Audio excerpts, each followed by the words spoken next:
Yan, napakadali lang. Ganitong texture yung gusto nating makuha. Parang umuwi rin ako ng Pilipinas.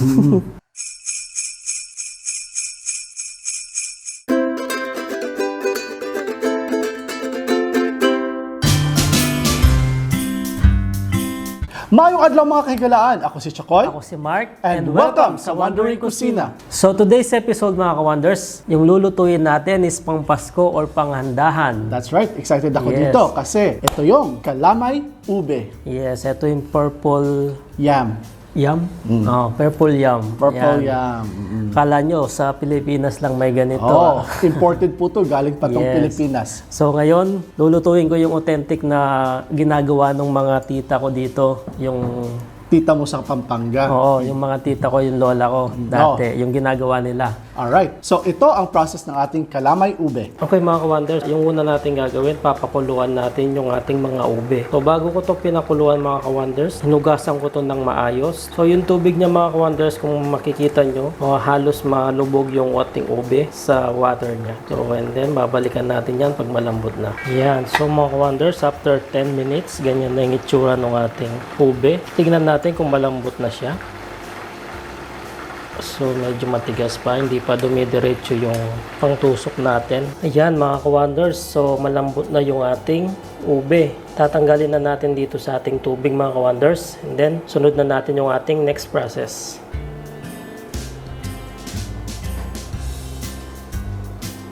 Okay mga ka-wonders, ito na yung pinakulo natin kanina, yung pinalambot natin na ube. So binalatan ko na rin siya. Ito na yung itsura niya. So ngayon, yan, i-grind lang natin siya dito sa ating grinder. Yan.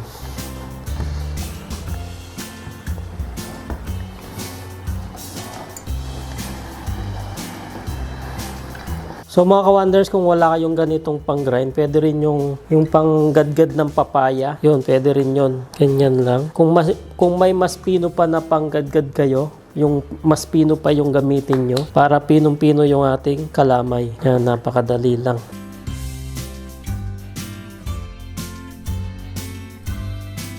Yan mga ka-wonders, ang dami na ng ating giling na ube. Yan, kailangan lang siyang i-push dito sa baba para magiling siya. So mga ka-wonders, mga 3 kilo to ng ube. Yan. 3 kilos po siya nung bago pa mapakuluan. Siguro mga 2.5 na lang to. Kasi tinanggalan natin siya ng balat. Yan. Ang dami na. Next. So mga ka-wonders, ito na yung nagiling natin na ube. Ayan. Mas maganda mga ka-wonders kung mas mapino pa to. Pero ito na yung pinaka kaya namin pino. Sa amin mga ka-wonders, sa Pampanga, inaano pa namin to. Pinapadaan pa namin to sa net, sa pisnet para mas pino siya. So ayan, now titimplahan na natin. Lalagyan natin siya ng glutinous flour or malagkit na powder. Pagiling lang natin 300 grams of glutinous flour. So mga ka-wonders, lalagyan din natin ng evaporated milk 385 ml, dalawang evaporated. So lagay lang natin siya dyan. And then mga ka-wonders, dalawang can ng 379 grams of condensed milk.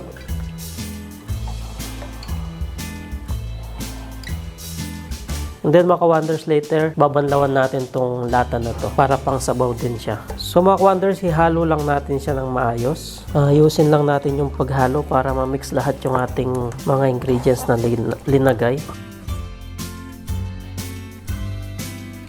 And then mga ka-wonders, lagyan lang natin siya ng 1 cup of white sugar. So depende sa inyo mga ka-wonders kung gusto nyo ng medyo matamis-tamis. Ako gusto ko sakto lang yung tamis niya. So tikman nyo muna kung bago nyo siya lagyan ng sugar, kung okay na yung tamis sa inyo. And then mga ka-wonders, yung isang lata ng condensed milk, linagyan ko lang siya ng tubig, puno. So tapos para ma-dilute lang yung mga tira-tira. Okay, so ilagay lang natin tong tubig. Ayan mga ka-wonders, ito yung gusto nating consistency na lapot para isalang na natin siya mamaya sa kalan natin. Yan. So titikman ko muna kung tama na yung sugar niya para madagdagan natin siya. Okay mga ka-wonders, okay na to. Na mix na natin yung ating mga kailangan nilagay bago natin siya isalang. So later on mga ka-wonders, meron pa tayong ilalagay dito while we are doing the halo-halo. So mga ka-wonders, ito na yung ating ube mixture. So nalagay na natin yung mga gatas at yung lakatan natin or yung glutinous powder natin. So ngayon, lalagyan natin siya ng cheese. So mga ka-wonders, gagamit tayo ng 100 grams of cheese. Cheddar cheese to mga ka-wonders. So mga ka-wonders, hindi ko pa binuksan yung kalan natin. So ihahaluin pa kasi natin ito mamaya pagkatapos natin i-grind yung cheese. So haluin lang natin yung cheese mga ka-wonders dito sa ating mixture. Ayan. So now mga ka-wonders, open na natin yung ating kalan. Ayan. I-open muna natin siya in a high heat and then hanggang uminit siya. Pero kailangan huwag natin siyang tigilan ni halo. Yan, halo lang ng halo. Kailangan ng karamay dito para sa paghalo. Kasi mga 1 hour natin itong hahaluhin. Yan. Or more than 1 hour. Hanggang ma-achieve natin yung gusto nating consistency sa ating kalamay ube. Okay mga ka-wonders, yung paghalo natin is ganito lang para hindi lang siya dumikit sa ilalim. Kasi pag hindi mo siya inukay sa ilalim, didikit yan. Kasi mainit siya sa ilalim. Tapos yan, kung umaawas na siya sa gilid, kunin lang natin siya ng ganyan. Yan, tapos ganyan lang. Laging sa ilalim yung kuha natin para mag-even yung luto niya, yung init.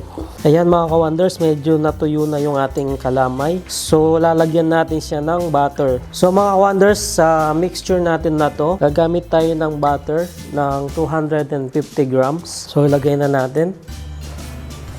Ayan. Yan, lalagyan din natin siya ng margarine. Yan, mga 3 tablespoon. Yan, kumukulo na siya mga ka-wonders. So mga ka-wonders, gagamit ako ng 2 sandok or sanse kasi mahirapan ako naghalo. Hindi ko siya mahalo ng gusto. Baka masunog siya sa baba. So, gumamit lang kayo ng 2 para mahalo nyo siya. Yan. So mga ka-wonders, tignan nyo, ganito pala, uy, masusunog na siya. So kailangan, hugkay, kung hugkay lang mga ka-wonders, i-avoid lang natin na masunog talaga yung sa ilalim. Ganyan na siya mga ka-wonders. So sa lahat ng gumagawa ng kalamay dyan, ube kalamay. So ito pala yun sa Pilipinas, ube kalamay nga, yung binibili namin ng nanay ko sa may, dyan sa may simbahan sa Santo Niño. Yan. I'm so proud of you sa lahat ng mga gumagawa nito. So sa Pampanga mga ka-wonders, sa amin yung pinaglulutuan namin yan, yung malaking talyase para hindi siya mahirap ihalo. So tapos malaking sandok yung ginagamit namin panghalo. Parang sabi mo parang sagwan. Oo, parang sagwan. So at least yun, makakaupo ka pag naghahalo ka. Dahil ito ay shooting mga ka-wonders, hindi po kami makakaupo. So mga ka-wonders, hinahan lang natin siya ng konti para hindi siya masunog. Yan. Sige, ay tiguga. So mga ka-wonders, nalagay na natin lahat yung sangkap natin na gustong ilagay. So ngayon, lulutuin na lang natin to hanggang makuha natin yung gusto nating consistency sa texture niya. Tama na rin yung lasa niya, yung tamis niya. So wala na tayong lalagay na iba dito. Yung mamaya na lang pang toppings pag naluto na siya. So mga ka-wonders, FYI, ang color po ng kalamay ube natin ngayon, as you can see, this is all natural po. Wala po tayong nilagay na artificial color. All natural. Talagang ube lang po siya, tapos gatas at saka asukal with glutinous rice, butter at saka margarine.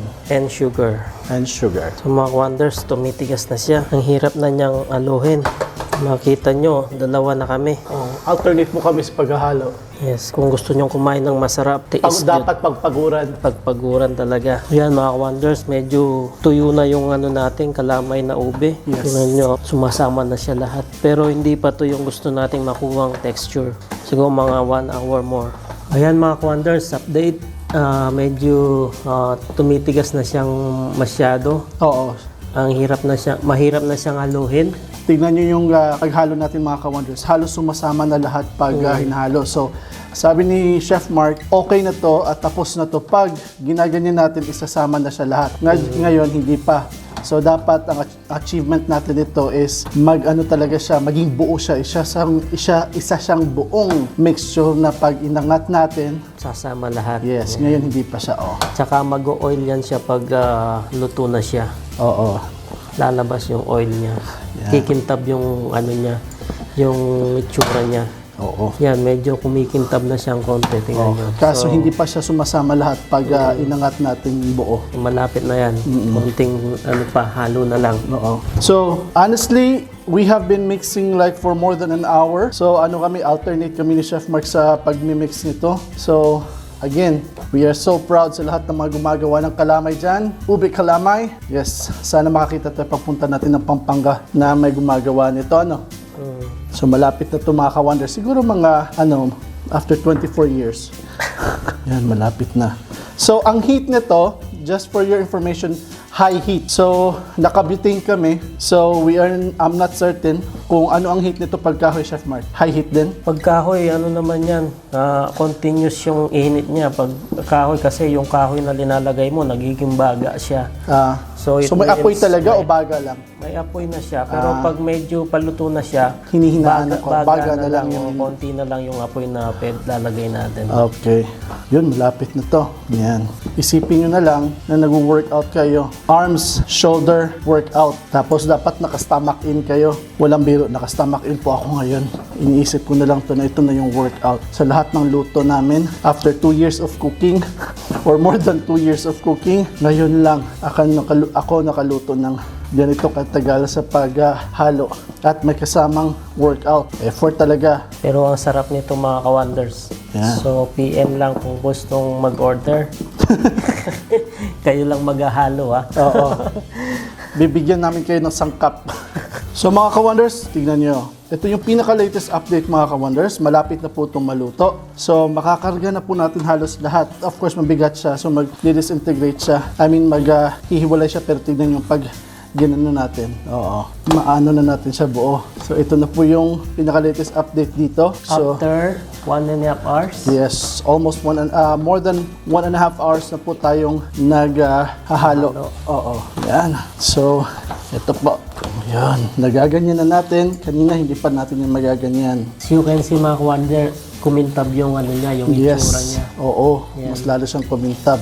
Mas lalong tumingkad yung color niya. At saka, tinikman na namin, ang sarap nung combination, ang sarap nung buttery flavor niya. Maano mo yung margarine at saka butter. Kahit hindi non-sticky yung paglutuan yung mga ka-wonders, pag malapit na siyang maluto, ganyan yung itsura niya at hindi siya didikit sa inyong kawali. Kasi kung hindi non-sticky yung inyong gagamitin. Or hindi non-stick yung kawali. Kasi kusang lumalabas yung nilagay natin butter at saka margarine. Siya yung magluluto sa natin. Siya yung nagpiprito sa kalamay natin, yung margarine at butter. Mga 10 minutes more mga ka-wonders. So mga ka-wonders, eto na. Tapos na yung ating kalamay ube. Yan, see? Makukuha mo na siya. Yes. Yan. Wow. Ganitong texture yung gusto nating makuha. Yung mas sumama na lahat pag inangat natin. Yung katigas. Yan, Yan. So, mga ka-wonders, luto na to. At gutom na ako. Tikman na natin. Tikman na natin. So, mga ka-wonders, gagamit tayo ng banana leaf. Sa ating bilao. Lalagyan lang natin na ng margarine para hindi siya dumikit. Tapos, itong banana leaves natin mga ka-wonders, pinainitan po natin to. Parang nilagay natin sa ibabaw ng apoy. Hindi parang, nilagay natin sa ibabaw ng apoy, kaya ganyan yung kulay. Yan, okay na yan. Lalagay na natin siya sa ating lagayan. Yan, ganyan na yung texture niya mga ka-wonders. Ang tigas na niya. So, yan. Wow! Then, ikakalat lang natin siya dito sa ating bilao. Yan, ipa-flatten lang natin siya. Kung makikita nyo mga ka-wonders, nag-oil siya. So mga ka-wonders, ayan, flat na yung natin.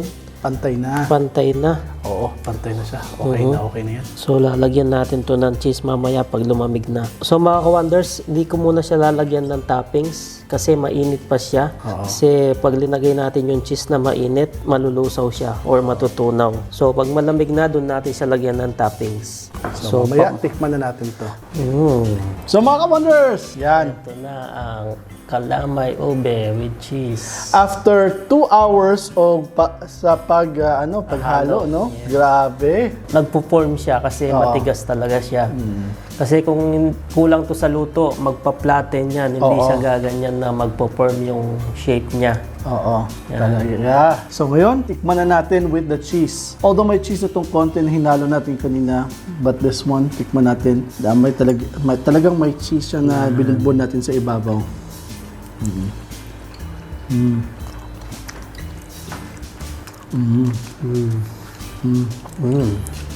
Parang umuwi rin ako ng Pilipinas. Perfect. Siguro, yung tama yung sinabi mo, Chef Mark, na mas yung kalamay, no? Yung nyog. Mas masarap kung latik yung lalagay dito. Kasi ito actually, yung cheese, salty na siya. So, medyo pinupush yung saltiness along with the cheese na nilagay natin. So, Tingnan yung texture niya. Oh. Kahit mainit pa siya mga ka-wonders. masarap siyang kainin mga ka-wonders kasi hindi siya ganun katamis. Hindi overwhelming yung tamis niya. Naku. Masarap to mga ka-wonders sa kape. Tapos mga ka-wonders, isa pa, malapit ng Pasko. So, ito yung perfect na pwedeng ihanda. Yes. You know what? Alam mo yung fresh na niyog? Masarap to pag may bagong kudkud na niyog sa ibabaw pag ganito. Yung yung talagang fresh na kinudkud na niyog. So mga ka-wonders, nakagawa kami ng isang ganito.